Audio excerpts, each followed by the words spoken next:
दोस्तों, आज का जो विषय मैं लेने जा रहा हूँ वो सीधे तौर पर साहित्य अध्ययन के साथ जुड़ा हुआ है, क्योंकि आप में से ज़्यादातर तो साहित्य अध्ययन के साथ जुड़े हुए अध्यापक हो। एक मुझे पता चला है कि जर्नलिज्म के साथ संबंधित भी विद्वान हैं। तो जब हम लिटरेरी स्टडीज़ या साहित्य अध्ययन के बारे में सोचते हैं, क्योंकि हमें पढ़ाना है, हमें जो साहित्य हमारी भाषा में, हमारे देश में रचा गया है, जब उसको हम पढ़ाने की बात सोचते हैं मन में, तो सबसे पहली बात तो ये होती है कि जो हम पढ़ाने जा रहे हैं, जो हमारा विषय है, वो है क्या। तो पहला प्रश्न ये होता है कि व्हाट इज़ लिटरेचर। अगर हम इसके बारे में स्पष्ट नहीं हैं कि जो हमारा अध्यापन का विषय है उसकी जो बारीकियां हैं, उसके बारे में हमें बहुत ही स्पष्ट होना पड़ेगा, तब हम उससे इंसाफ कर सकेंगे।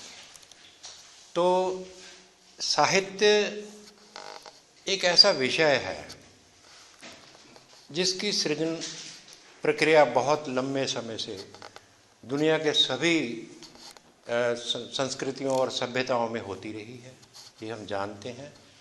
प्राचीन यूनान में इलियाड, ओडिसी जैसे महाकाव्यों की रचना हुई। हमारे देश में महाभारत, रामायण, कथा सरित सागर, पंचतंत्र, बहुत सी साहित्यिक रचनाएं रची गई हैं, और इनके बारे में जो सिद्धांत चिंतन है वो भी बहुत प्राचीन काल से होता रहा है। हमारा आज जो सरोकार है वो साहित्य की प्रकृति के बारे में, उसकी संरचना के बारे में और उसके फंक्शन के बारे में। स्ट्रक्चर, फंक्शन, ये दो चीज़ें हैं। हम साहित्य का जो फिनोमिनन है, जो साहित्यिक व्यवहार है, उसके बारे में जानने की कोशिश कर रहे हैं। और ये परंपरा है जिसमें प्राचीन यूनान से शुरू होती है और भारतीय जो सभ्यता में भी उसके हमें प्रथम संकेत मिलते हैं।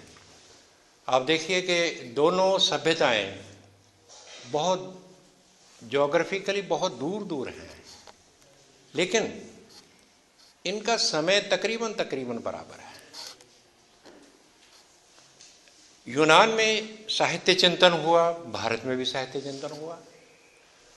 हम देखना ये चाहते हैं कि दुनिया के इन दो कोनों में साहित्य को क्या समझा गया, और उसको अध्ययन करने के बाद उसकी जो आलोचना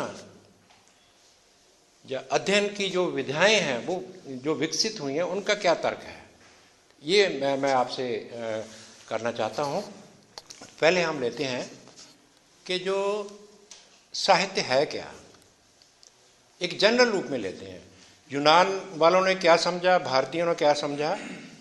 साहित्य जो है उसके बारे में एक बात के ऊपर सभी सहमत हैं, वो है कि ये एक शाब्दिक कला है। लिटरेचर इज वर्बल आर्ट, शब्दों के द्वारा निर्मित एक कलात्मक रूप है। लेकिन आप देखिए, इसका मतलब है इसका भाषा के साथ पहला संबंध है। शब्द तो भाषा के हैं, पर भाषा को हम सिर्फ साहित्य सृजन के लिए नहीं इस्तेमाल करते। रोज़ाना जीवन में भी भाषा का प्रयोग होता है, और दर्शन शास्त्र के निर्माण में भी भाषा ही इस्तेमाल होती है, इतिहास लेखन में भी, जर्नलिज्म में भी, विज्ञान में भी। तो क्या फ़र्क है, ये एक मसला रहा है। जब हम साहित्य कला की बात को सिद्धांतक रूप में समझने की कोशिश करते हैं, तो मसला यही है कि वो क्या चीज़ है जो साहित्य को साहित्य बनाती है। भाषा तो और जो अनुशासन है और जो व्यवहार है मानव के, उनमें सभी में इस्तेमाल होती है। तो ये इस मसले को लेकर दोनों सभ्यताओं में मैं, क्योंकि मैंने western criticism and Indian poetics की बात को आपके सामने रखना है, तो इन दोनों क्षेत्रों में साहित्य के बारे में जो चिंतन सामने आता है, पहले हम यूनान की बात करते हैं।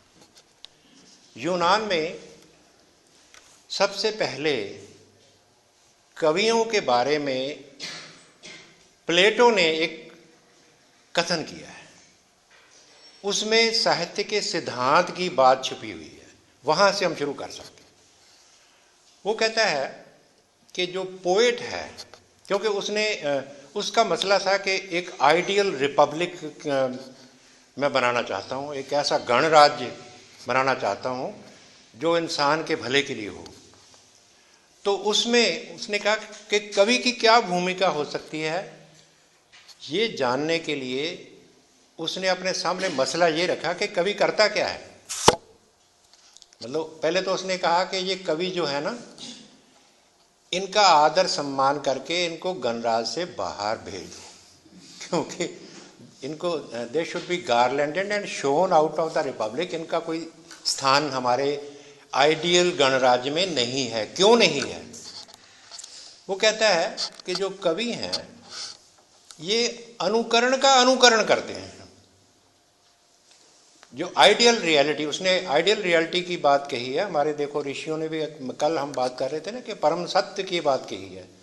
प्लेटो भी उसी परंपरा में कहता है कि संसार का एक परम सत्य है, और जो संसार है उस परम सत्य की का अनुकरण है, उसकी इमिटेशन है। जो संसार है एक आइडियल संसार है जो हमें नजर नहीं आ रहा, तो वो उसमें एक इटर्नल फॉर्म्स हैं, उसको कह लो कि एक गॉड माइंड में वो इटर्नल फॉर्म्स हैं।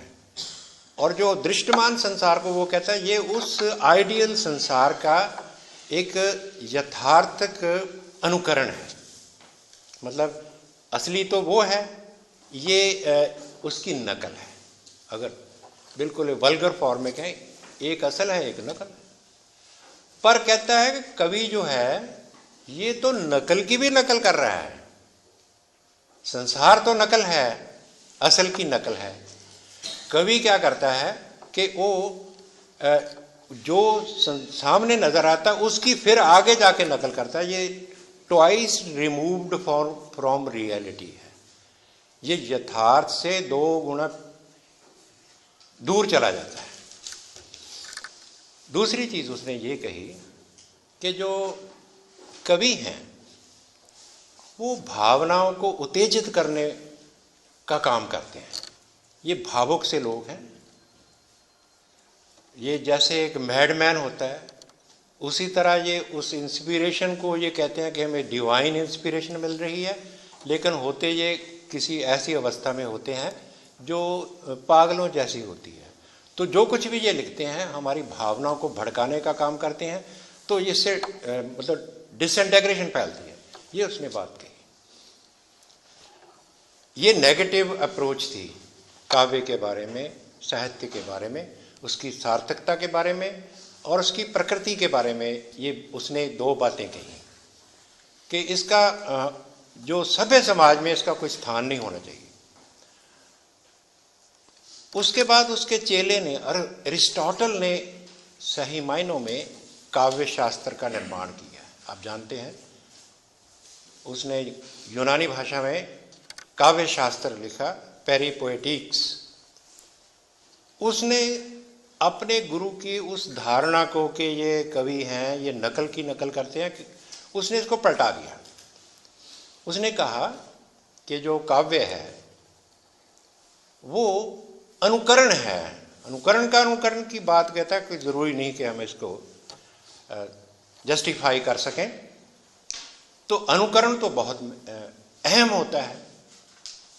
वो कहता है कि जो ये कर्म का अनुकरण है, जो लोग करते हैं उनका बाद में काव्य उनको शब्दों के माध्यम से, नाटक के माध्यम से वो पुनर्प्रस्तुतिकरण करता है, दोबारा उसको पेश करता है। तो ये एक काव्य की रिस्पेक्टेबल किस्म की धारणा थी। और उसने जो अपना चिंतन हमें दिया है वो ज़्यादातर ट्रेजेडी के ऊपर आधारित सेंट्रल था। आप उसकी जो मतलब त्रासदी क्या है, वो कहते हैं tragedy is the imitation of an action. ये बात नोट करने की है, ट्रेजेडी इज द इमिटेशन। जो की वर्ड है ना, कैच वर्ड, वो है इमिटेशन।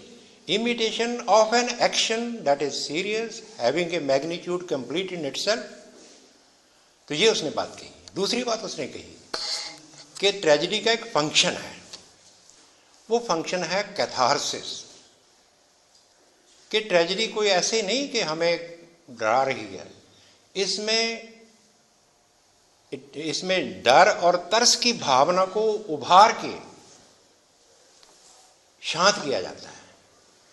ये बहुत सी व्याख्याएं हुई हैं कि ये कैथारसिस का मतलब क्या है, उसमें प्लॉट कंस्ट्रक्शन, उसने काव्य की जो अंदर की संरचना है उसके बारे में बहुत मूल्य विचार दिए हैं, उनके बारे में आप जानते हैं। मैं सिर्फ संकेत मात्र करना चाहता हूँ।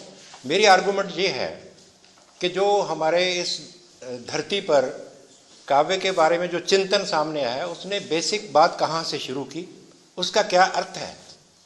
अब चलिए कि भारत में भरत मुनि हमारे पहले हैं जिन्होंने नाट्य शास्त्र लिखा है। तो वो पहली ईसा पूर्व को कह सकते हैं, या दूसरी शताब्दी ईसा पूर्व। कई कहते हैं कि वो दूसरी शताब्दी ईस्वी में है। इसके बारे में डेट्स हैं जो हमारे देशवासियों में इतिहास को ज़्यादा महत्व नहीं दिया गया। तो खैर, लेकिन ये बात उन्होंने कही, हमें देखना है कि वो भरतमुनि क्या कहते हैं। भरतमुनि ने नाट्य के संदर्भ में ये कहा कि भाव अनुकृतिर नाट्यम, कि नाट्य क्या है। नाट्य है नाटक की नाटकीयता किसमें होती है, निहित होती है, वो भावों का अनुकरण है। अनुकरण तो दोनों में साझा आ गया। अरिस्टोटल भी अनुकरण की बात करते हैं, भरतमुनि भी करते हैं। इसका मतलब है कोई बात एक सहमति की तरफ जा रही है। तो इमिटेशन तो एक बेसिक बात बन गई कि लिटरेचर का संबंध इमिटेशन के साथ है, कि जो हम देखते हैं, अनुभव करते हैं, उसको पेश करते हैं। साहर लुधियानवी ने अपनी भाषा में ये बात बड़े सरल ढंग से कह दी कि दुनिया ने तजर्बात व हवादिस की शक्ल में जो कुछ मुझे दिया है लौटा रहा हूं मैं। ये उसी अनुकरण की भावना को आज के शायर पेश कर रहे हैं। लेकिन इसमें देखने वाली बात यह है कि दो सभ्यताओं में दिशाएं बदल जाती हैं। एक्शन के ऊपर जोर देना और भावनाओं के ऊपर जोर देना, ये दो डिफरेंट डायमेंशंस हैं। एक्शन बाहरमुखी होता है, भाव अंतर्मुखी होता है। हमारी सभ्यता में जो साहित्य चिंतन हुआ है वो इंटरनलाइज हो गया। उसने फोकस जो है मानव के अंदर की संवेदनाओं, भावनाओं, जज्बात के ऊपर रखा है। तो उनका सारा जो साहित्य सिद्धांत है वो एक दूसरी दिशा की तरफ जाता है। वेस्ट ने क्या किया, क्योंकि उसने बाहरमुखी जो एक्शन है उसके ऊपर जोर दिया, तो वो संसार की समस्याओं, उनके सामाजिक संदर्भों, पॉलिटिकल सिस्टम्स की तरफ जाने की प्रवृत्ति है। यही कारण है कि जो वेस्टर्न क्रिटिसिज्म है ये कला के सामाजिक प्रकार्य को, सोशल फंक्शन को ज़्यादा महत्व देती है। लेकिन हमारे देश की जो काव्य सिद्धांत हैं वो उसका केंद्र बिंदु एस्थेटिक्स है। ये बात समझने की है। एस्थेटिक्स का क्या मतलब है? एस्थेटिक्स का मतलब है कि what is the thing in itself. Aesthetics का संबंध काव्य के रूप के साथ होता है कि रूप का सौंदर्य क्या है। अगर कविता है वो क्या कहती है, समाज के साथ उसका क्या संबंध है। हमारे काव्य शास्त्रियों ने इसकी ओर ध्यान नहीं दिया। वो कहते हैं ये अलग बात है, इसको दूसरे लोग विचारेंगे। हम तो ये देखना चाहते हैं कि साहित्य का निर्माण कैसे होता है। और इसमें उन्होंने 6 संप्रदाय हमारे हैं। अलंकार शास्त्र है, अलंकार सिद्धांत है, रस सिद्धांत है, वक्रोक्ति है, ध्वनि है, रीति है और औचित्य है। तो ये तो आप देखें कि इसमें जो चिंतन का जो केंद्र बिंदु है वो साहित्य का जो एक्सप्रेसिव फॉर्म है ना उसकी, वो है लैंग्वेज। लैंग्वेज के ऊपर ज़्यादा महत्व है। जैसे भावा का अलंकार शास्त्र, उसमें भावा ने कहा कि देखिए जो पोइट्री है उसमें हम तलाश करते हैं सौंदर्य की। वो उन्होंने एक सूत्र रूप में बहुत खूबसूरत बात कह दी कि काव्यम ग्राह्यम अलंकारात, कि जो काव्य है ना उसको हम ग्रहण करते हैं अलंकार के माध्यम से। सौंदर्यम अलंकार, और जो सौंदर्य है वो अलंकार है। तो ये एक हमारा एक स्टैंड पॉइंट है कि जो लिटरेरी राइटिंग है उसकी एस्थेटिक्स को हमने एक्सप्लोर किया। और ये कैसे संभव होता है? वक्रोक्ति सिद्धांत वालों ने कहा कि वक्रोक्ति से साहित्य पैदा होता है। डिविएशन से, ये एक नॉर्मल जो लैंग्वेज है वो डिविएट होकर लिटरेरी बन जाती है। साधारण सपाट सी बात को अगर कहें वो लिटरेरी नहीं है। इसका मतलब ये हुआ कि हमारे आचार्यों ने भाषा और साहित्य के संबंध को बहुत गहराई से देखने की कोशिश की। और ये उन्होंने देखा कि साहित्य की साहित्यिकता जो है वो भाषाई प्रयोग में है। और इसी तरह आप देख लो कि ध्वनि साहित्य है, वो कहते हैं अर्थ की भी बहुत सी दिशाएं होती हैं। अभिधा अर्थ होता है, लक्षणार्थ होता है, व्यंजनार्थ होता है। तो कितनी बारीक समझ तैयार करने की कोशिश की हमारे आचार्यों ने। सभी का जो फोकस है वो क्या है, लिटरेरी लैंग्वेज को एक्सप्लोर करने की कोशिश की है। और आप इसमें देखिए कि जो हमारे दर्शन शास्त्र में एक न्याय शास्त्र दूसरे हैं और ग्रामेरियन हैं हमारे, पाणिनि है, भर्तृहरि है और पतंजलि है। ये 3 हमारे बहुत प्रमुख ग्रामेरियन हैं। और इन्होंने ग्रामर, जो उनका ग्रामर का व्याकरण का जो मतलब है उनका, वो है philosophy of language. Science of language नहीं, फिलॉसफी ऑफ लैंग्वेज। तो इसमें उन्होंने क्या किया है कि जो भाषा की दार्शनिकता है उसके बारे में चिंतन किया और बहुत खूब किया। और आप हैरान होंगे कि जो आज वेस्ट में स्ट्रक्चरलिज्म, सेमियोटिक्स की बातें हो रही हैं वो पाणिनियन ग्रामर की अंतर्दृष्टियों से पैदा हुई हैं। हमने तो संस्कृत को छोड़ दिया, लेकिन फ्रांस, जर्मनी और दूसरे यूरोपियन देशों में इंडोलॉजी की जब चेयर बनती है उसमें साइंस, जो संस्कृत स्टडीज़ की एक बहुत बड़ी परंपरा है। और जो सोस्यूर हैं और दूसरे जो स्ट्रक्चरलिस्ट हैं वो संस्कृत ग्रामर के प्रोफेसर रहे हैं। उन्होंने नए सिद्धांत जो पेश किए हैं कि साहित्य की प्रकृति को और ज़्यादा गहराई से, वेस्टर्न क्रिटिसिज्म ने क्या किया है कि लिटरेरीनेस को समझने में और ज़्यादा बारीकी से बात की है। लेकिन उनको दिशा मिली पाणिनियन ग्रामर से। पाणिनियन ग्रामर जो है, पाणिनि वो पंजाब का रहने वाला था। और देखिए ऋग्वेद की रचना पंजाब में हुई और ऋग्वेद की व्याख्या करने के लिए जो ग्रामर सामने आती है वो भी पंजाब के लोग हैं। अब तो हम छोड़ रहे हैं, सोचते हैं कि ये दूसरों की है। तो ये एक इंटरेस्टिंग बात है। इसका मतलब ये हुआ कि हमारा जो चिंतन है दुनिया भर में, उसमें लिटरेरी स्टडीज़ में सबसे ज़्यादा ध्यान दिया गया लिटरेरी लैंग्वेज के ऊपर। 20वीं सदी में भी देखो आप, 20वीं सदी में लिटरेरी स्टडीज़ एरिस्टोटल से आगे जाती हैं।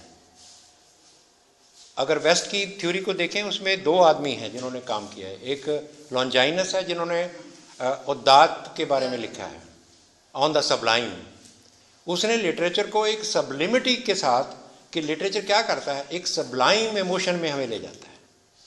और उसने कहा वो सबलाइम कैसे बनता है, वो भी उसने कहा वो लैंग्वेज की कारीगरी है, कि उसमें लैंग्वेज का जो इस्तेमाल है उसी से चमत्कार होता है कि एक साधारण बात एक उदात्त रूप ग्रहण कर जाती है। तो ये चल रही थी बातें। लेकिन आप हमें देखिए कि हम ये सर्वेक्षण कर रहे हैं कि चिंतन कैसे बदलता रहा है, उसके सरोकार कैसे बदले हैं। 20वीं शताब्दी में फोकस वहीं पर आता है फिर, कि पहले तो अमेरिकन न्यू क्रिटिसिज्म है, फिर रशियन फॉर्मलिस्ट हैं। दोनों का मत एक है, दोनों के मसले एक हैं, सरोकार एक हैं। वो क्या है कि लिटरेचर की लिटरेरीनेस को डिफाइन करना। अब आप खुद देख लो कि हमारे आचार्यों ने भी यही किया था। हमारे आचार्यों ने जब रीति की बात कही है, तो रीति का मतलब तो स्टाइल है, और स्टाइल का मतलब लिंग्विस्टिक कंस्ट्रक्शन की एक खास खूबी, अलंकार, ध्वनि, रस की बात भी उसमें जोड़ लेते हैं। तो ये कंसर्न ये हो गया। और देखिए कि अमेरिकन न्यू क्रिटिसिज्म की जो अचीवमेंट है वो ये है कि हम अगर साहित्य का अध्ययन करना चाहते हैं तो हमें सिर्फ लिटरेरी टेक्स्ट के ऊपर ध्यान देना चाहिए। उसका लेखक कौन है, पाठक कौन है, और उस किस दुनिया की बात करें, उसको छोड़ दीजिए। ये भ्रांतियां हैं, दीज आर फैलेसीज। वो कहते हैं कि जो लेखक है वो तो पहले है, पाठक बाद में है, बात उसकी करो जो तुम्हारे सामने। तो वो कहते हैं look at the poem words on the page. कविता की है ना, वो कविता शब्दों की है, तो शब्दों की तरफ ध्यान दो। तो इस अमेरिकन न्यू क्रिटिसिज्म ने बहुत सी अच्छी बातें की। उन्होंने लिटरेरीनेस को, उन्होंने कहा कि कौन कौन सी डिवाइसेस के साथ कोई कवि है कि किस तरह का प्रभाव उसको क्रिएट करता है। तो उसमें एम्पसन ने कहा था कि 7 टाइप्स ऑफ एम्बिग्विटीज हैं। और उन्होंने क्या किया है कि जो साहित्य की जो इंटरनल डायनामिक्स है, अंतर की जो संरचना है ना, उसको लेकर बातें कही। ये हमें बहुत इंटरेस्टिंग लगती हैं। देखो, अगर आप कहो कि वो कहते हैं कि what is the structuring device of poem, कि कविता कैसे बनती है, वो कहते हैं कि ये बनती है टेंशन के साथ, पैराडॉक्स के साथ, एम्बिग्विटी के साथ। ये प्रिंसिपल्स हैं कि कोई कवि है ना, कोई कवि एक डिवाइस का इस्तेमाल कर रहा है, कोई दूसरे कर रहा है। टेंशन क्या है? टेंशन क्या है? विरोधों का एक ऐसी स्टेट कि जिसमें वो स्थिर हो जाए। दो विरोधी जो धुरे हैं एक दूसरे को निकालते हैं, वहां कविता पैदा होती है। और इसी तरह पैराडॉक्स है, विरोधाभास। विरोधाभास एक पोएटिक डिवाइस है। आप गुरु नानक वाणी से देख लीजिए कि सहस तव नैन। गुरु नानक क्या कहते हैं कि उस परम ब्रह्म को कहते हैं कि तेरे 1000 नेत्र हैं, सहस तव नैन, नन नैन है तो है, नहीं तेरा कोई नेत्र। मतलब एक बात कही, उसी वक्त उसकर काटा मार दिया कि तेरे 1000 नेत्र है, नहीं तेरा कोई नेत्र। 1000 नेत्र की बात आप देखें, पुरुष सूक्त में आती है। पुरुष सूक्त, हाँ, पुरुष जो है वो 1000 नेत्र वाला है, 1000 हाथ वाला है। और वो इंटरेस्टिंग है कि वो कहते हैं सारे सृष्टि से 10 उंगल बाहर तक फैला हुआ एक विश्व पुरुष है वो। तो गुरु नानक उसी पुरुष की बात कर रहे हैं कि सहस तव नैन, नन नैन है तो ही को। सहस पद उसमें तेरे हजारों पैर हैं और लेकिन कोई नहीं है। तो ये क्या है? क्या कभी अपनी बात को कंट्राडिक्ट कर रहा है? कंट्राडिक्शन तो नेगेटिव बात है कि एक स्टेटमेंट दो, अगर पॉलिटिशियन ऐसे करते हैं उनको कहेंगे ये तो झूठ बोल रहा है। कभी उसको पोएटिक डिवाइस बना लेता है कि इसका मतलब है कोई तीसरी बात है कि अगर पुरुष परम पुरुष के 1000 नेत्र हैं, उसका कोई नेत्र नहीं, इसका मतलब है कि बात कुछ और कहना चाहता है। ये एक पोएटिक डिवाइस है, इसको हम जानते हैं। और कमाल की बात देखिए, जो क्रिटिसिज्म की बात आती है ना, ऋग्वेद के अध्ययन करने वालों में पहले एक बड़ा क्रिटिकल एटीट्यूड पैदा हुआ।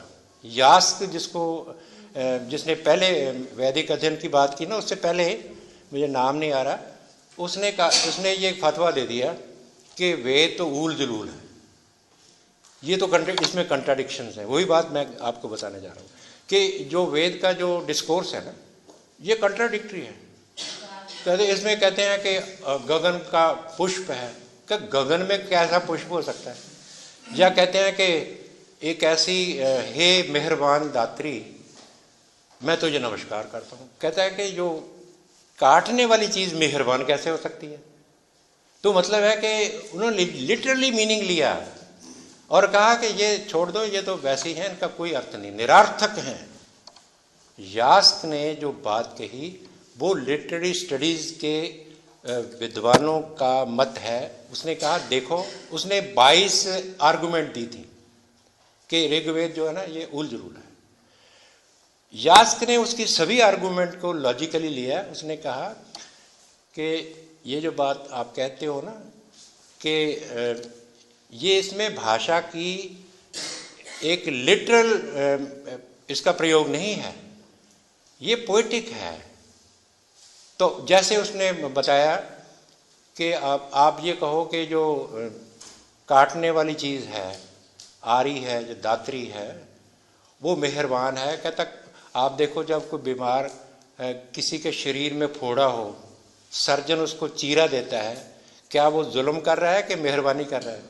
तो वहाँ तो वो जो नश्तर है वो तो मेहरबान है, मेहरबान हो रहा है कि पीड़ा से मुक्त कर रहा है।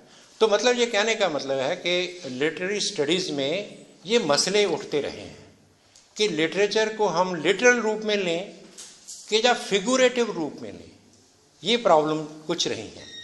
तो मैं ये समझता हूँ कि आप सभी जानते हैं, लेकिन असली बात जो बाद में आती है ना, रशियन फॉर्मलिज्म ने भी भाषा की बात की।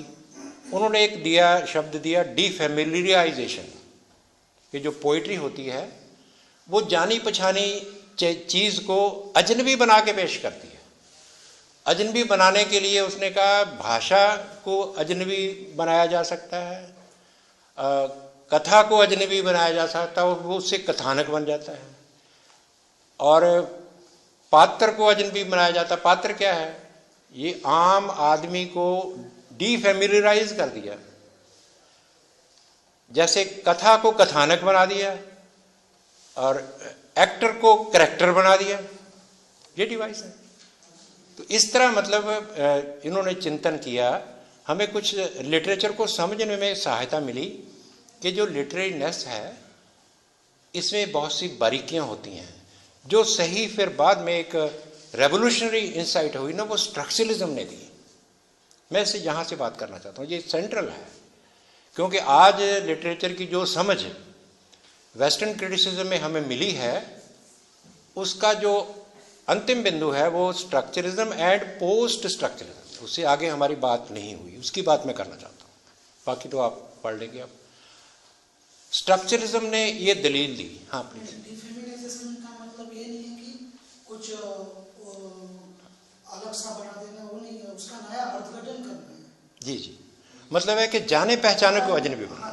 मिथ जैसे बोलते हैं। जी जी, मिथ को नया अर्थघटन आज के संदर्भ में देना है। जी जी, वो डिफेमिनाइजेशन ये चीज है। या और अजनबी नहीं बना देना है। अजनबी जाना पहचाना भी रहने देना है या नया उसका नया स्वरूप रखना है। हाँ, वो आपकी बात सही है, उसमें डिटेल में हम जा सकते हैं।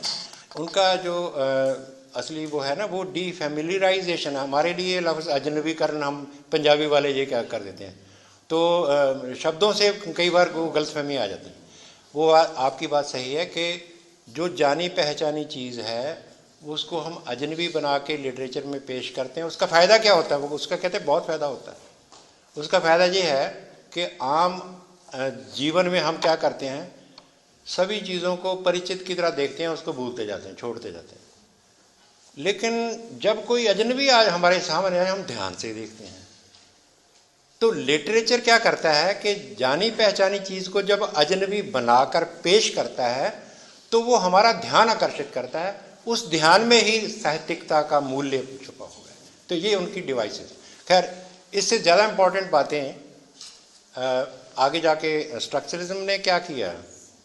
स्ट्रक्चरलिज्म ने ये इंसाइट दी कि जो लिटरेचर का जो अध्ययन है ये वैज्ञानिक होना चाहिए। उससे पहले लिटरेचर को समझने के लिए अंदाज़ों से, किसी ने ओपिनियन से अपनी पेश कर दी, ये बड़ा महान साहित्य है, ये बहुत कमाल है, कोई कहें ये बहुत ख़राब है। जो सस्यूर ने स्ट्रक्चरलिज्म की जब बात कही, उन्होंने कहा ऐसे बात नहीं चलेगी, आप एक तर्क के साथ बताओ कि लिटरेचर जो है वो कैसे उसका विज्ञान बनाया जा सकता है। उसने भाषा विज्ञान को सामने रखकर उसने भाषा विज्ञान को भी क्या किया कि उसने एक नया रूप दिया है, स्ट्रक्चरल लिंग्विस्टिक्स। पहले था हिस्टोरिकल लिंग्विस्टिक्स, कंपैरेटिव लिंग्विस्टिक्स। तो हिस्टोरिकल और कंपैरेटिव जो भाषा विज्ञान थे, जैसे मैक्स मूलर ने कंपैरेटिव लैंग्वेज की बात की, दुनिया भर की भाषाओं का उन्हें परिवार बनाए, वो भी बात अच्छी है। लेकिन सस्यूर कहने लगा कि जो भाषा का वैज्ञानिक अध्ययन है उसके अंदर के जो एलिमेंट्स हैं उनको देख के बात। स्ट्रक्चर का क्या मतलब होता है? स्ट्रक्चर का मतलब है एलिमेंट्स इन रिलेशन, अंगों अंशों का जोड़ मेल। तो भाषा कहते हैं कि वो अपने शब्दों की सिलेक्शन और कम्बिनेशन से काम करती है।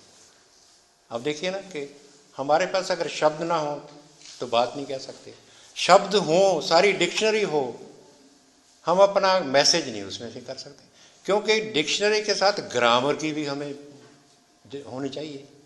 वो कहते हैं कि लैंग्वेज के दो एक्सेस हैं, एक हॉरिजेंटल है, एक वर्टिकल है। वर्टिकल का मतलब है कि जैसे आपने कहा कि मैं पानी पीना चाहता हूँ, पानी के साथ पीने की चीज़ें और जोड़ लो कि दूध पीना चाहता हूँ, लस्सी पीना चाहता हूँ, चाय पीना चाहता हूँ, उसमें से एक चुन लिया, आगे चली। लेकिन जो चुन लिया उसके बाद फिर आगे उसकी ग्रामर की इफेक्ट होती है। पानी को कहते हैं पानी पियो, जल छको, मतलब है कि उसकी कल्चर भी है। तो इस तरह प्रॉब्लम्स हैं, इसके ज़्यादा हम उसमें नहीं जाते। उसने ये कहा कि लिटरेचर की भी एक ग्रामर है। जो लिटरेचर है उसके अंदर एलिमेंट्स हैं, वो कंबाइन होते हैं, उसी तरह होते हैं जैसे एक सेंटेंस होता है। उसका मॉडल था सेंटेंस। सेंटेंस में जैसे subject, object, verb, adverb, adjective और बाकी चीज़ें हैं, उसी तरह जो कहानी, कथा कहानी है ना, उसमें भी एक सब्जेक्ट होता है, एक ऑब्जेक्ट होता है, वर्ब होता है, सारी उसकी स्टडी करने से हम साइंटिफिक ढंग से स्टडी कर सकते हैं। लेकिन उसमें गलती ये रह गई कि लिटरेचर की लिटरेरीनेस को उन्होंने ज्योग्राफिक उसने फार्मूला बना दिया। एक कहानी थी इडिपस की कहानी। इडिपस की कहानी का जब स्ट्रक्चरलिस्ट लेवी स्ट्रॉस ने जब अध्ययन किया, जो स्ट्रक्चरलिस्ट का एंथ्रोपोलॉजिकल स्टडीज़ वाला बंदा है, उसने कहा कि देखो यूनान में सोफोक्लीज ने राजा इडिपस रेक्स की रचना दी, जिसको हम राजा इडिपस पंजाबी में पढ़ते हैं। वो कितनी रिच कहानी है, उसमें बहुत से साइकोलॉजी के सिद्धांत छुपे हुए हैं और वो उसमें फिलॉसफी छुपी हुई है कि एक आदमी अपनी डेस्टिनी के साथ कैसे वो युद्ध करता है और बाद में बेशक वो हारता है लेकिन अपनी महानता सिद्ध कर जाता है। मतलब एक वो आदमी जिसने अपने पिता का कत्ल किया हो, माता के साथ उसने नाजायज़ संबंध बनाए हों, उसको हम एक पैगंबर के रूप में देखते हैं। कैसे देखते हैं कि उसकी चॉइस है कि वो जैसे जैसे अपनी डेस्टिनी के बारे में जब फैसला करता है कि अगर मैं खुद पापी हूँ, मैं अपने आप को दंड दूंगा, ही इमर्जेस एज ए हीरो। तो लेकिन लेवी स्ट्रॉस ने जब उसका स्टडी किया, उसने एक अलजेब्रिक फार्मूला में बता दिया कि इसमें क्या है कि एक ब्लड रिलेशन की ओवर एस्टिमेशन है और अंडर एस्टिमेशन। जो इडिपस की जितनी कहानियाँ हैं वो कहते हैं उसमें ब्लड रिलेशन की एक तरफ तो हो रही है ओवर एस्टिमेशन। ओवर एस्टिमेशन है जैसे मदर सन का रिलेशन है, उसमें एक शालीनता है। तो इडिपस के जो एक्शन है वो उस रिलेशन को ओवर एस्टिमेट कर रहे हैं।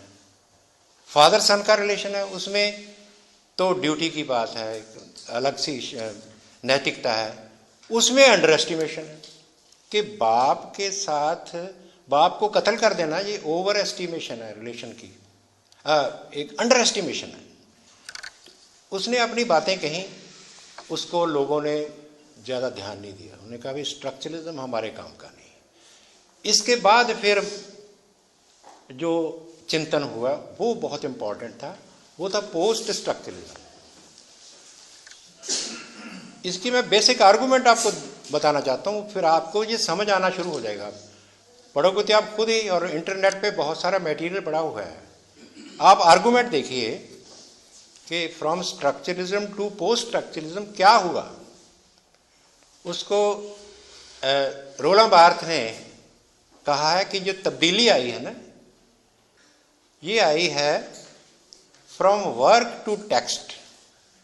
हमारा फोकस जो है साहित्य अध्ययन के हवाले से वर्क से हटकर टेक्स्ट की तरफ चला गया। ये टेक्निकल टर्म्स हैं। वर्क का मतलब है साहित्य की किताब। कहता फर्क क्या होगा? फर्क क्या? वो कहता है कि the work can be held in hand. जो साहित्य की कृति है ना, उसको आप हाथ में पकड़ सकते हो, टेक्स्ट को नहीं पकड़ सकते। The text is held in language. ये बड़ी बात है। जब हम साहित्य के अंदर जो टेक्स्ट है ना, शब्दों की सारी संरचना है, उसको तो पकड़ नहीं, हाथ से नहीं पकड़ सकते, उसको हम शब्दों के साथ पकड़ सकते हैं। तो ये उसने एक बात कही। इसका मतलब है कि फोकस बदल गया। कि लिटरेचर को आप देखिए कि वो टेक्सचुअल कंस्ट्रक्शन है। बहुत से उसमें इंटर टेक्स्ट की बात भी करता है। बहुत से जो पाठ, उसमें बहुत से दूसरे पास्ट के, प्रेजेंट के, हिस्ट्री के, वो सभी मिलके उसमें एक अर्थ पैदा करते हैं। तो ये बात उसने कही। जो दूसरी इम्पॉर्टेंट बात एक दूसरे ने कही, वो कहता है इसमें फ़र्क ये पड़ा फ्रॉम सेंटेंस टू डिस्कोर्स। अब स्ट्रक्चरलिज्म ने तो साहित्य को एक सेंटेंस के मॉडल के ऊपर पढ़ने की कोशिश की थी। उसमें तो यही कर सकते थे भी इसकी ग्रामर क्या है। आप साहित्य की ग्रामर को समझ लो, ये बात ठीक है, लेकिन पूरी नहीं। इसकी एक सीमा है, क्योंकि साहित्य तो अर्थों का निर्माण करता है। जो स्ट्रक्चरल स्टडी है वो अर्थों की बात नहीं करती, वो अर्थों की कंडीशन की बात करती है। वो तो कहते हैं कि हमारा जो सरोकार है ना, व्हाट लिटरेचर सेज, इसके साथ नहीं है। हमारा संबंध है हाउ लिटरेचर सेज, कि हम बात कैसे कहते हैं, इसके ऊपर बात ध्यान देने की कोशिश है। क्या कहते हैं वो नहीं। पोस्ट स्ट्रक्चर ने कहा कि लिटरेचर तो होता ही उसमें जब क्या कहते हैं, उसमें कि कौन किसको क्या कह रहा है, क्यों कह रहा है, ये सवाल हैं उसके साथ जुड़े हुए। क्योंकि जो डिस्कोर्स का मतलब क्या है? डिस्कोर्स का मतलब है सोशली सिचुएटेड एक्शन। कि जो भाषा का कथन है वो समाज और संस्कृति के अंदर स्थित है। उसका मीनिंग समाज के हवाले से है, संस्कृति के हवाले से है। तो अगर साहित्य का अध्ययन करना है तो हमें समाज और संस्कृति दोनों के साथ उसका मिलान करना पड़ेगा। इसका मतलब है कि एक टेक्स्ट एंड कॉन्टेक्स्ट। स्ट्रक्चरलिज्म ने कॉन्टेक्स्ट को छोड़ दिया था। कॉन्टेक्स्ट क्या होता है? कॉन्टेक्स्ट होता है इतिहास का, क्योंकि कोई भी राइटिंग है उसका एक संदर्भ है, एक प्रसंग है। प्रसंग होता है ऐतिहासिक और संदर्भ होता है इंटरनल। जो साहित्य की रचनाएं हैं वो कुछ कहती हैं, वो इसको फिर इसके जो चिंतक हैं मतलब एक बाख्तिन हुए हैं, बाख्तिन ने इसको बड़ी अच्छी तरह समझाने की कोशिश। उसने कहा कि जो लिटरेरी राइटिंग है इससे डायलॉजिकल है। जो साहित्य का कथन है वो बहुत से सामाजिक और सोशल एंड कल्चरल कॉन्टेक्स्ट के साथ जुड़ा हुआ है, उसी में उसकी लिटरेरीनेस छुपी हुई है। और वो आइडियोलॉजिकल है।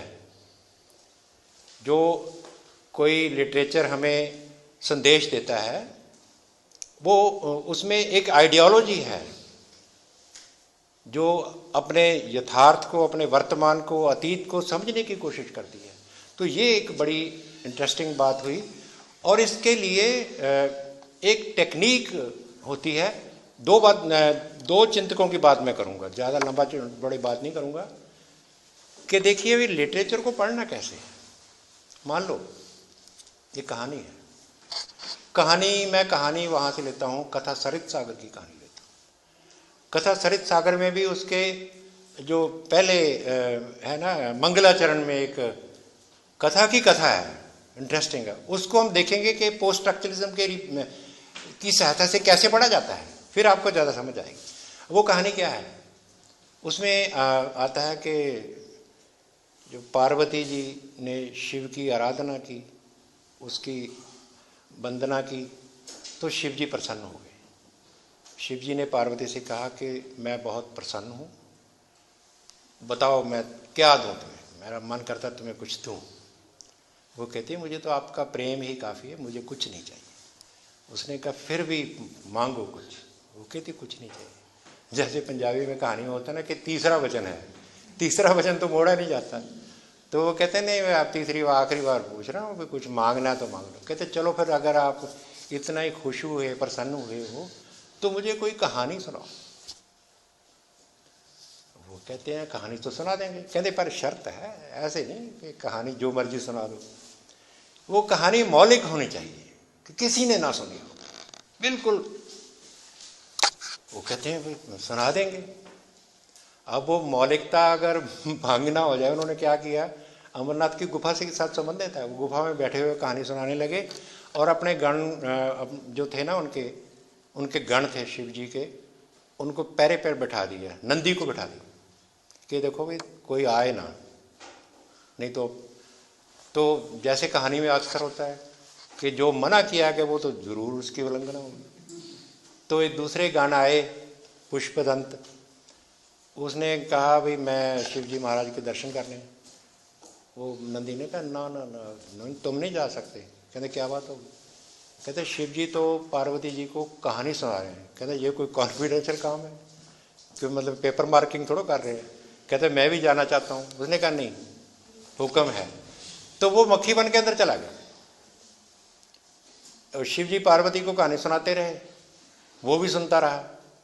वो बाहर आके उसने अपनी घरवाली को सुना दी, घरवाली ने पड़ोसन को सुना दी, पड़ोसन ने अपनी दासी को सुना दी, दासी ने पार्वती को सुना दी, पार्वती ने शिव जी को बुला लिया कि आप तो कहते थे मौलिक है, जी तो सारा जहान जान गया। तो भोलेनाथ कहने लगे अच्छा भाई ये तो प्रॉब्लम होगी। उन्हें इंक्वायरी कमीशन बैठा दिया कि किसने ये ऑफिशियल सीक्रेट लीक किया। तो देखा 2 बंदे आ गए। कहता अच्छा।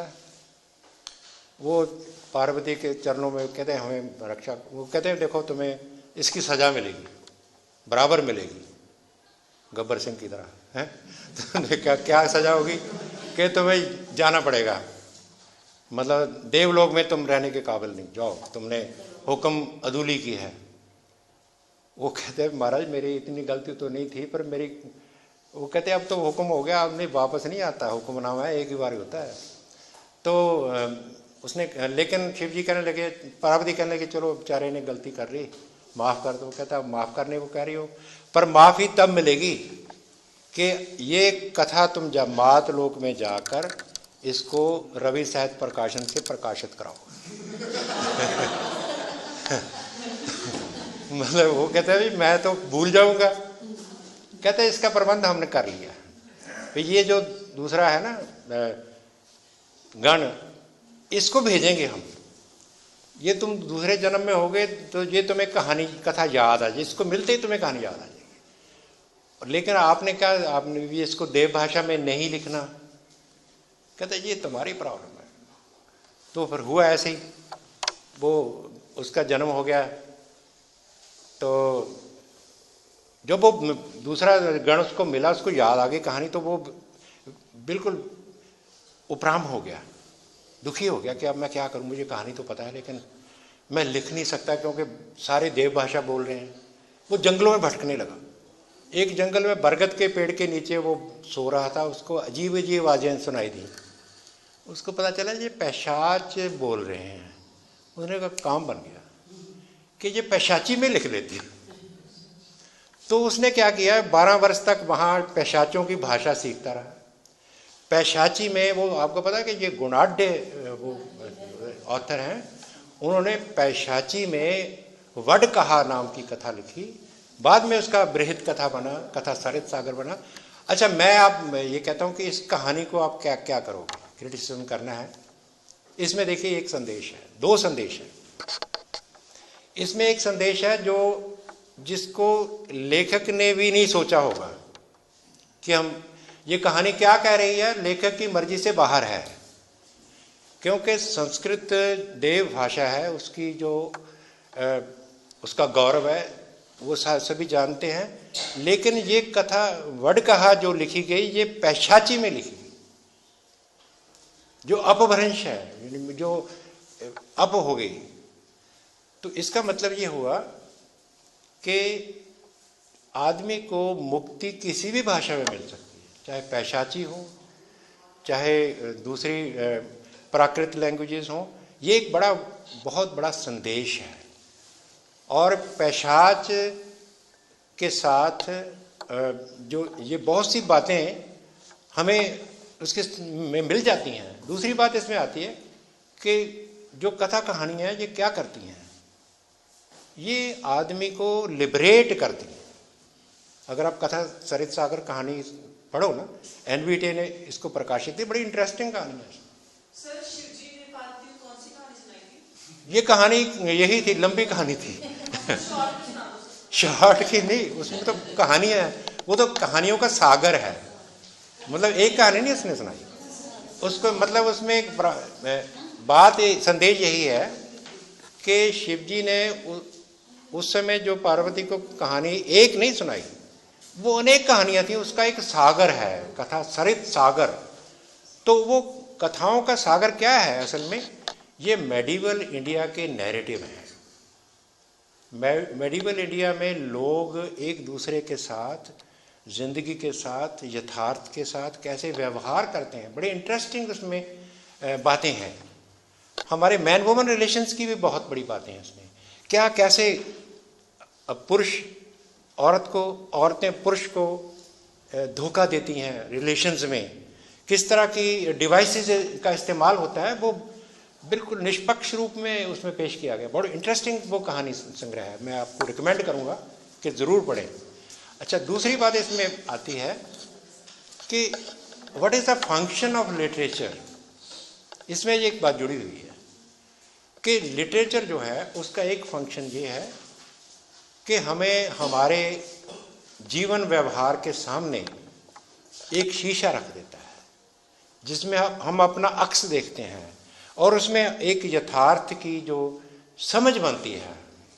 इसीलिए एरिस्टोटल ने कहा था कि literature is truer than history. जो लिटरेचर के पात्र जो होते हैं वो कल्पित होते हैं, इसमें जो तथ्य होते हैं वो फिलोसफिकल ट्रूथ के बराबर होते हैं। तो मतलब ये है कि कल्पित पात्रों के द्वारा हमें जीवन के रहस्य का ज्ञान होता है, ये साहित्य के बारे में समझ पैदा होती है। दूसरी बात इसमें ये है कि जो भी लिटरेरी राइटिंग है उसको एक आइडियोलॉजिकल कंस्ट्रक्शन के रूप में देखना चाहिए। इसमें जो आप देख लीजिए कि आर्यन और अनार्यन कॉन्टेक्स्ट भी है। जो पैशाच है ना, वो एक जाति है और वो जाति आर्यों से अलग है। तो दो जातियों का, दो मानव समूहों का एक कथा में नियोजन होता है। तो बड़ी इंटरेस्टिंग बातें इसमें आती हैं। इस तरह अगर आप देखें, पोस्ट स्ट्रक्चरलिज्म ने जो नेक्स्ट बात कही है, इम्पॉर्टेंट बात कही है, वो narrative as socially symbolic act में राइटर उसके हैं फ्रेडरिक जेम्सन। फ्रेडरिक जेम्सन ने क्या किया है कि नैरेटिव को, क्यों उन्होंने जो थ्योरी बनाई है वो कथा साहित्य के बारे में बनाई कि जब हम कथाओं को पढ़ते हैं उसके अर्थों के 3 लेवल्स होते हैं। एक पहला लेवल है कहानी का लेवल, कि कोई कहानी या नावल या नाटक भी कह लो, उसमें एक तो बात कथा के रूप में हमें प्राप्त होती है। कहानी को कि फलां आदमी था, उसने ये किया, उसने ये किया, ये बात हुई। ये है लेवल ऑफ द स्टोरी। दूसरा लेवल की इसके अंदर है कि जो हर कहानी एक तो बाहर का उसका नज़र आने वाला या जाना पहचाना जो माहौल है उसकी बात होती है। उसमें कुछ कैरेक्टर्स हैं, एक्टर्स हैं, कुछ घटनाएं हैं, कुछ स्थितियां हैं, उनका एक संगठन है। लेकिन ये सिंबॉलिक होता है एक क्लास आइडियोलॉजी का। मतलब जो कैरेक्टर किसी कहानीकार ने बनाए हैं वो डिफरेंट क्लासेस की रिप्रेजेंटेटिव बन जाते हैं। उनकी रिप्रेजेंटेशन एज क्लास डिस्कोर्स होती है।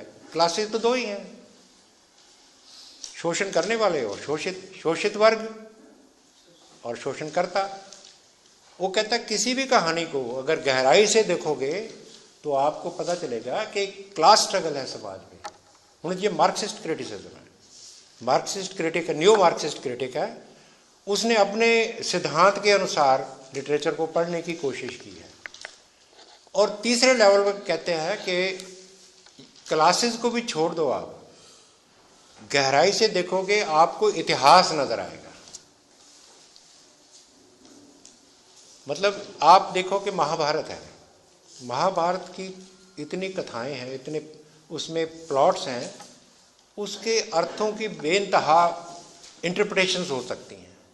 मिसाल के तौर पर आप लीजिए कि धर्मवीर भारती ने एक नाटक लिखा था अंधा युग। वो महाभारत के आखिरी चैप्टर की एक छोटी कहानी के ऊपर आधारित है।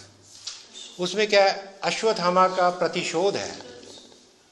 अश्वत्थामा जिसके पिता को अर्ध सत्य ने मरवाया था, तो वो कहता है कि मैं इसका प्रतिरोध, मैं इसका बदला लूँगा। तो बदले की कहानी है। उस बदले की कहानी को इस तरीके से पेश किया है, उसमें भगवान कृष्ण का भी कैरेक्टर है, उसमें रोल है। और भगवान कृष्ण एक युजुत्सु है, गंधारी है। और उसमें आप देखो कि कथा पुरानी है, अर्थ नए निकल रहे हैं। उसमें लास्ट में आता है कि गंधारी जो है भगवान कृष्ण को शाप देती है कि तू अगर चाहता तो ये सारा युद्ध टल सकता था, लेकिन ये नहीं टला, मैं तुझे शाप देती हूँ। तो भगवान कृष्ण वहाँ कहते हैं, माता मुझे तेरा शाप स्वीकार है। और मतलब देखो कि इसमें कई गहराइयाँ हैं। और आखिर में होता क्या है कि भगवान कृष्ण की जो मृत्यु हो जाती है ना, वो होती है एक भील के द्वारा। और उसके बाद फिर वो धर्मवीर भारती जो बात कहता है ना, वो क्लासिक है। वो कहता है कि जब प्रभु की मृत्यु हुई एक अंधा युग अवतरित हुआ। हम बात करते हैं ना नीत्शे की, नीत्शे ने कहा था गॉड इज डेड, वहाँ से मॉडर्निज्म शुरू हो गया। धर्मवीर भारती ने भी वही बात की है। धर्मवीर भारती कहता है कि कृष्ण की जो मृत्यु है, आप हमारे देश में ये माना जाता है कि कलयुग कब आरंभ हुआ? महाभारत के बाद। और वो कलयुग को क्या कहते हैं?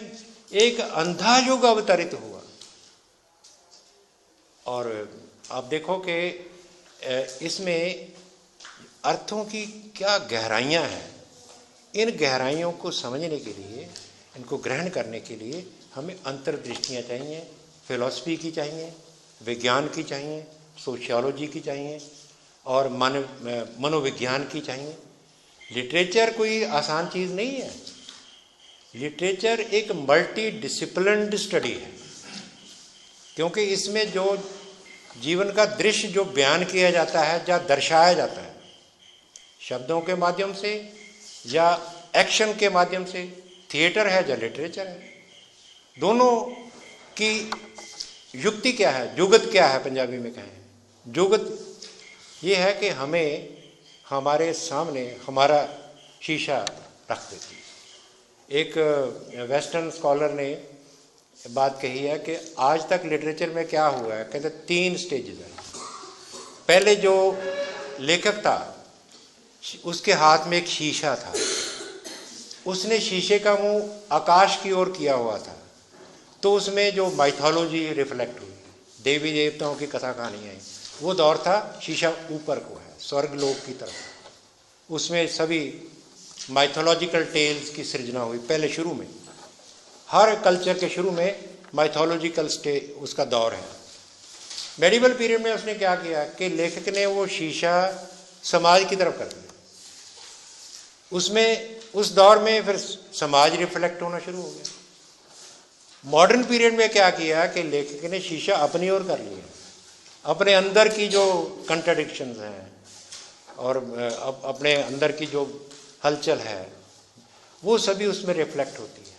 तो इस तरह लिटरेचर को समझने के लिए कुछ मेटाफर लोगों ने बनाए हैं और इसका जो विधि विधान है, जो बहुत सी जो धारणाएं बनी हैं मॉडर्न पीरियड में, जो वेस्टर्न क्रिटिसिज्म की प्रधानता है, ये मान लें, उसका कारण ये है कि जो भारतीय काव्यशास्त्र है ना, उसकी एक सीमा रही है। भारतीय काव्यशास्त्र के सरोकारों में केवल एस्थेटिक्स के ऊपर जोर दिया गया है। एस्थेटिक्स की बात उन्होंने खूब की है, बिल्ड की है, जिसको वेस्ट ने भी बाद में रिफाइन करने की कोशिश की, डिफाइन करने की कोशिश की, लेकिन उसके आगे हमारा चिंतन नहीं जा सका। इसके ऐतिहासिक कारण हैं। कारण क्या है कि 1000 साल तक तो हम गुलाम रहे हैं। जो थ्योराइजेशन होती है ना, सिद्धांतीकरण होता है, उसके लिए तो अमन अमान चाहिए।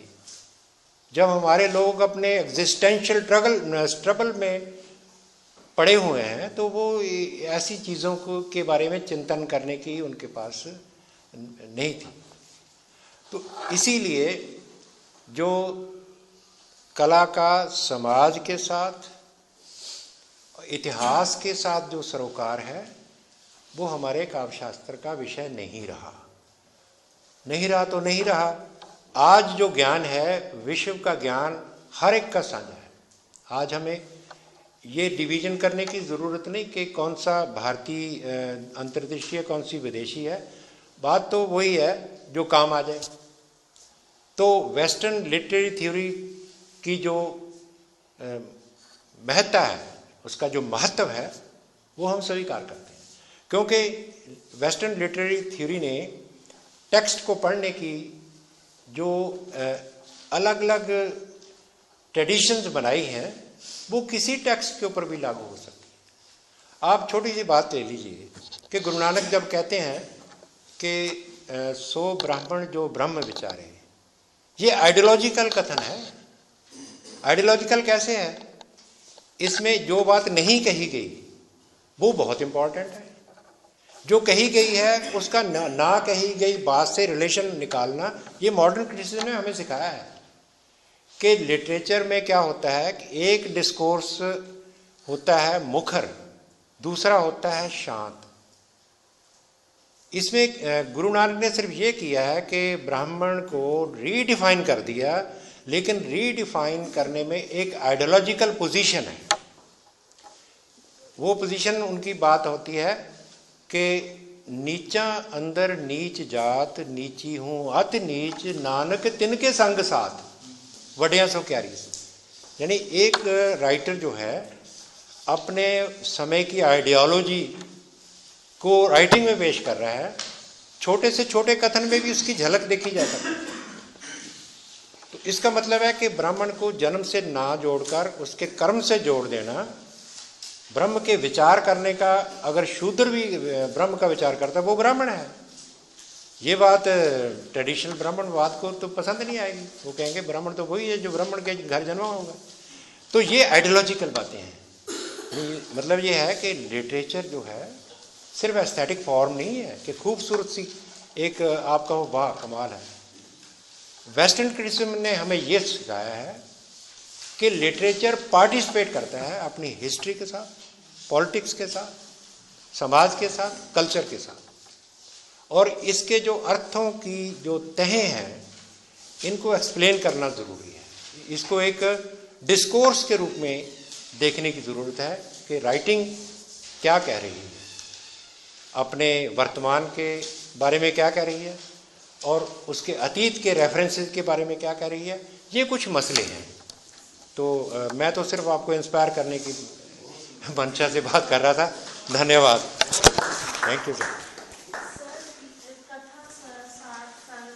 कथा सरित सागर जी, इसका सोमदत्त। हाँ जी हिंदी। सर का वक्तव्य तो पूरी तरह स्पष्ट है, फिर भी अगर आपको कुछ पूछना है तो पूछ सकते हैं। हाँ जी हाँ जी। हाँ।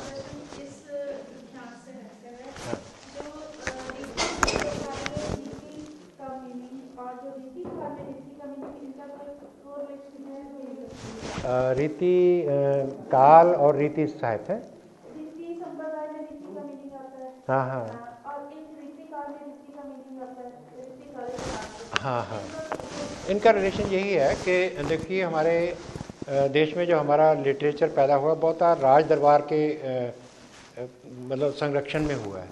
तो राज दरबार में जो कवि हैं उनके जो विषय हैं वो एक कुलीन वर्ग को प्रसन्न करने के लिए उन्होंने भाषा का उस तरीके का इस्तेमाल किया, तो वो रीति काव्य की परंपरा कह सकते हैं। लेकिन इसमें बात असल में ये थ्योरेटिकली क्या है कि उन्होंने काव्य को एक स्टाइल ऑफ एक्सप्रेशन के रूप में किया। आप देखिए ना कि स्टाइल की बात होती है कि एक उर्दू का शायर कहता है कि जिस धज से कोई गया मक्तल में वो शान सलामत रहती है, इस जान की तो कोई बात नहीं, ये जान तो आनी जानी है। ये स्टाइलिस्टिक बात है कि जिस अंदाज से कोई अपनी ज़िंदगी में जीता है वो ज़्यादा इम्पॉर्टेंट है, जान की बात नहीं। तो लेकिन ये बात उसमें तो लागू नहीं होती।